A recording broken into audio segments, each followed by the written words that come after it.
Patrick, I'll confess something. I actually watched your documentary, the Netflix one, a few months ago, and actually kind of changed a lot of my ideas about veganism. You know, it made me so interested in this topic, and then this expo came as well, and I was really, pumped to come, and luckily you're here. Growing up, one of the main things and a staple in our diet was meat. We had a lot of meat from chicken, lamb, beef, even fish. But recently there's been a huge influx of plant-based diets. Veganism has grown. We're here at the Plant Powered Expo 2020, one of the biggest vegan expos in the world, to find out more and answer the million-dollar question: should we be going plant-based, and is that the way forward? Let's check it out. Why do you think there's such a big trend in people coming towards veganism or plant-based living? I think because there's a move towards ethical living in our generations, especially. There's an awakening happening. People realize that we can't continue doing and living how we were living. The way we're treating animals, people are realizing that it's wrong. You know, a lot of people say that it's like, I think it's like B12 or iodine or something you can't get from it if you don't eat meat. What do you think about that? So obviously B12, it's a very common one that's used as like a counter argument, as they would think, but 40% of the population is already B12 deficient. It's not a vegan specific problem, it is a universal problem. Sometimes the vegan diet can be missing in certain nutrients, so that's why we wanted to target our vitamins as quite a niche group, but it's not so saying that you need vitamins, it's just saying that maybe in case. Do you kind of train as a plant-based athlete?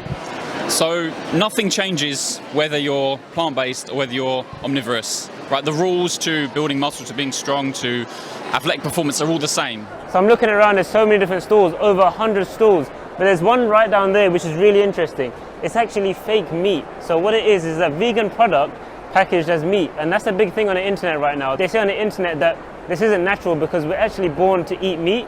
So we're here with Carlos. I can see you're a bodybuilder, a bit bigger than me, but just a little bit, yeah. I wanted to know about your diet. How did you start to become a vegan? Was it a change in your lifestyle? How did it happen? I started when I was 14 years old because I always liked the idea of vegetarian because I was having friends in Germany who were vegetarians. Yeah. It's 35 years ago now. A lot of people, like my friends, they go to the gym, but they say you can't get big unless you eat meat, unless you eat chicken, those kind of products. Yeah. What do you think about that? I mean, it's very overvaluated, the protein idea. Protein is in everything.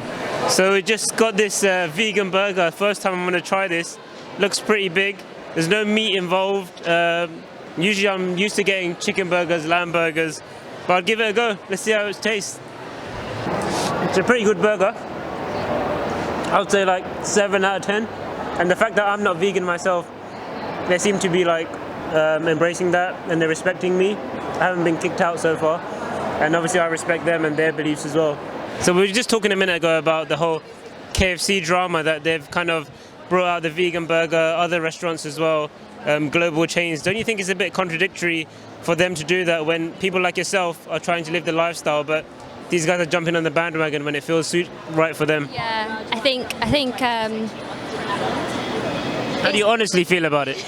I think I try to avoid supporting them, to be honest, but I think it's more for meat eaters to be like, oh, maybe I'll try this vegan burger, see how it compares to the chicken burger, for example. I think it's really important to understand that these big companies and corporations, their main goal is generating revenue, and now if they're able to do that by being more ethical, fine, but I think their end goal is to generate more revenue, and they're seeing there's a market that's being created.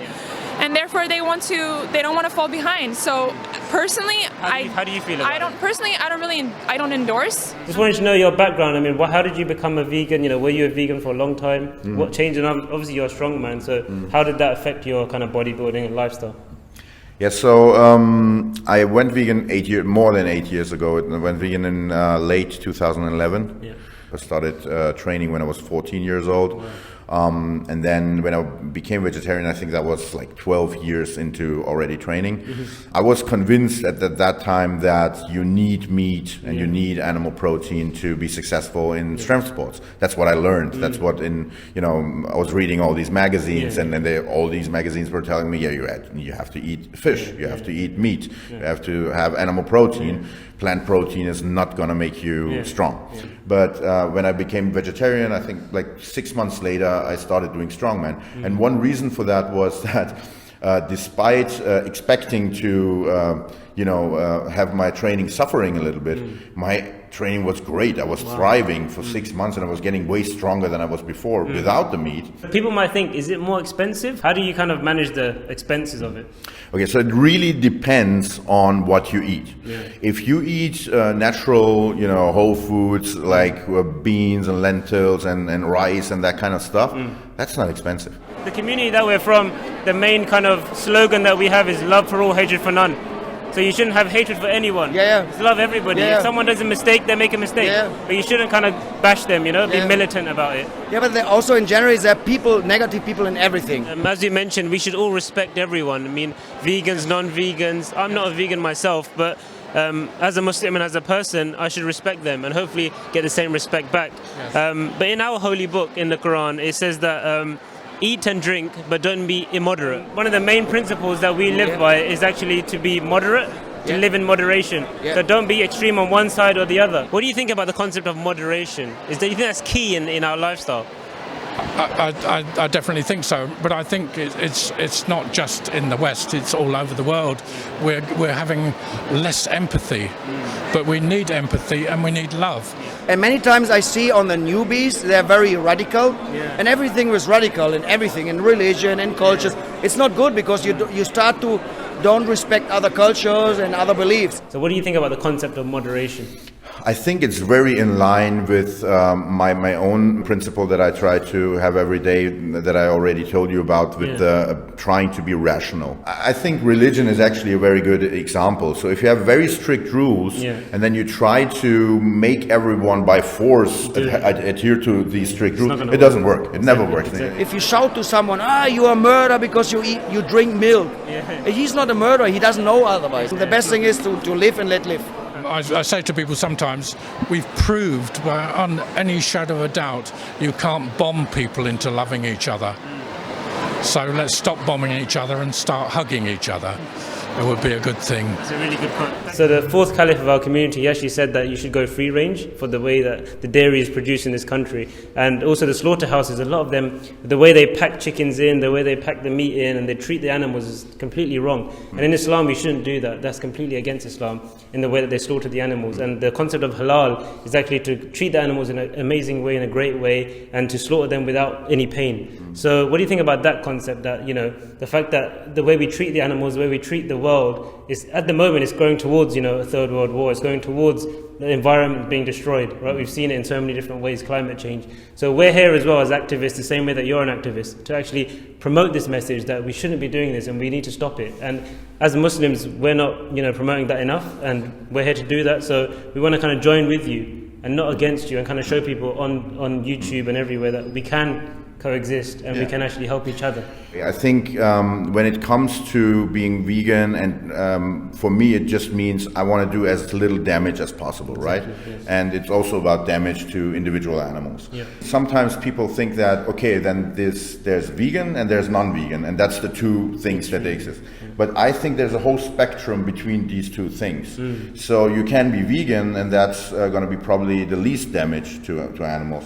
But then from eating a lot of meat and not caring about where the meat comes from, to eating way less and caring about where it comes from, maybe even eating just what you raised yourself, or what comes from a facility where the animals are at least treated right.